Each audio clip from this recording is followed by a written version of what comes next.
All right, thanks for that, Joshua. Well, at least 6 career prosecutors in the Minneapolis U.S. Attorney's Office have now resigned over the investigation into a federal agent's use of deadly force against Renee Good. Sources say one big reason for their decision is pressure from the Trump administration to investigate Good's widow. This comes as witnesses say federal agents continue to use aggressive tactics on protesters in Minnesota. CBS's Lana Zach has more from Minneapolis. Just a block from where an ICE agent shot and killed Renee Good last week, demonstrators filled the streets Tuesday as a group of federal law enforcement detained this man. We arrived as it was happening,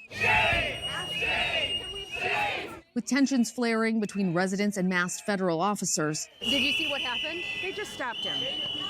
Traffic. He was driving just driving by. And now we've got, how many agents do we have here with their pepper spray in hand, ready to attack us? We're on our streets. They say, get off our street. I pay for this street. Such incidents occur most every day here, affecting both immigration enforcement targets and protesters. From my cell, I could hear like wailing and desperate crying of people in the facility. Patty O'Keefe says she and a friend were following ICE agents on Sunday. When they were stopped, their car pepper sprayed and their windows smashed. You are under arrest for refusing operation. Before being taken to a federal detention center. 3 ICE agents that were in the car with me immediately started taunting me. The driver of the car said, you guys got to stop obstructing us. That's why that lesbian is dead. O'Keefe says she was held for 8 hours before being released without charges. What do you say to people who feel like these agents are doing what they need to do, they're following the law, and you and other protesters are on the wrong side of history? The law is not always the best barometer of what is moral and just. We reached out to DHS for comment on O'Keefe's detention and allegations, but have yet to hear back. Today marks 1 week since Renee Good was killed here. And when we asked O'Keefe about how that factors into her decision to protest, she says she knows that there are risks, but it is, quote, worth it. Lana Zach, CBS News, Minneapolis.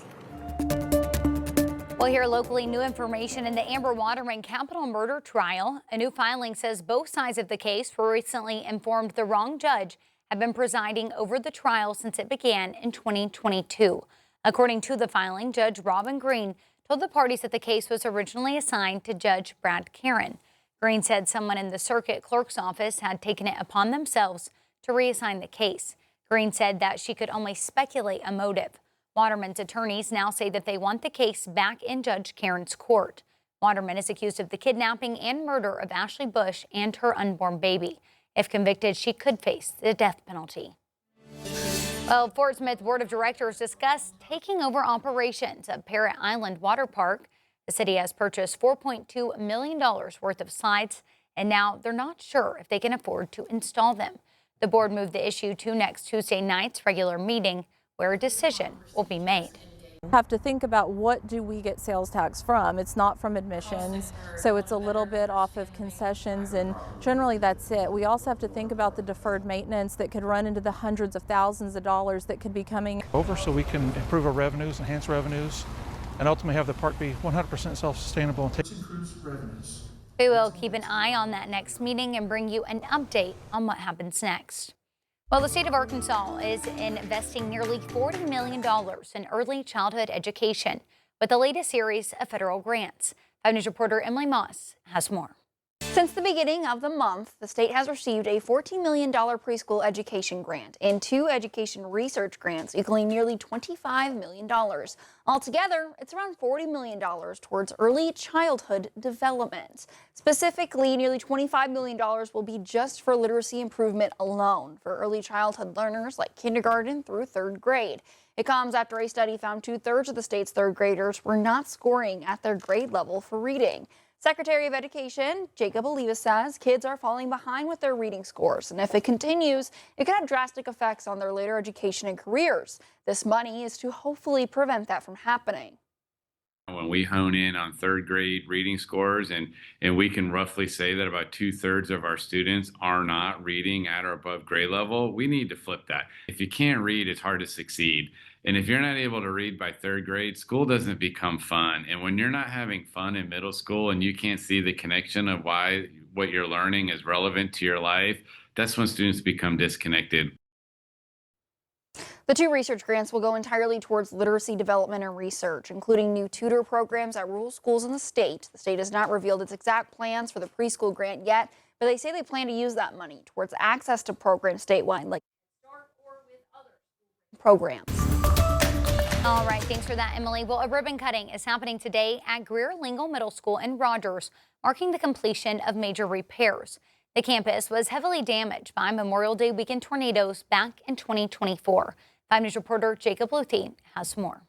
Students have been back in the classroom since the start of this school year, but construction wasn't fully complete. And while there was a little bit of a learning curve getting started, talking to school leaders, they say they're just happy to be back home. Back in 2024, Lingal Middle School suffered extensive damage from the Memorial Day weekend tornadoes. Construction included new HVAC, roof, windows, and completely renovated classrooms, some built from the ground up. Students and staff spent the 2024-2025 school year in mobile units, while crews worked to get the campus rebuilt. And while students were welcomed back this school year, work remained on the new storm shelter, gym flooring, dedicated band and orchestra rooms, and other final touches. But now the district says they finally get to celebrate the completion of those repairs. The ribbon cutting gives you that opportunity to pause for just a moment and to see what you were able to accomplish, and to really demonstrate our appreciation for all of those individuals that made it work. Gratitude for the work that was done to bring us back within a year's time. I mean, you think of the work that's been done and the timeline that was put out for them to do it. It's incredible that they were able to accomplish what they did and bring us back in this school year. The district looks to celebrate all that they've accomplished, as well as acknowledge all the people who made getting students back into the classroom here at Lingal Middle School possible, with the ribbon cutting ceremony today at 4 right here at the campus. In Rogers, covering news where you live, Jacob Luthi, 5 News.